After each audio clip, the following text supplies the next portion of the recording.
Le Mali suspend jusqu'à nouvel ordre les chaînes françaises LCI et TF1. Quand le Mali décide de suspendre LCI et TF1, on lui reproche immédiatement de restreindre la liberté de la presse. Ok. Mais en Europe, précisément en France, les mêmes qui boudent et critiquent cette décision du gouvernement malien ont interdit RT, Sputnik et tous médias russes sans le moindre débat citoyen réel.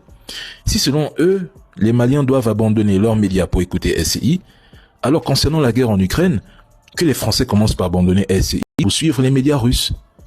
C'est pourtant simple comme bonjour. En France, on assume la censure dès que ça sert la géopolitique.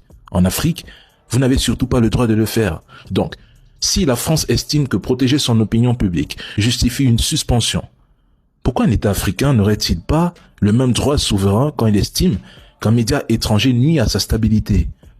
Le Mali est dans une situation sécuritaire et géopolitique sensible. Quand un pays est en guerre contre les terreaux armés en moto sans carburant, subit une pression géopolitique et médiatique permanente, il est normal qu'il cherche à contrôler les narratifs extérieurs. C'est exactement ce que font les États-Unis, la France et l'Ukraine. Vous trouvez ça normal, vous, des gens qui annoncent la chute imminente de Bamako, qui prétendent que la capitale n'est plus qu'à 3 heures de Paris, qui jurent que le Mali va sombrer, tout ça dans le seul but d'installer la peur et de pousser les populations à fuir, alors que tout était faux? En passant, où en est-on aujourd'hui avec cette fameuse chute de Bamako? Que ceux qui ont alimenté ces fake news viennent maintenant expliquer leurs mensonges. Bamako a chuté ou pas?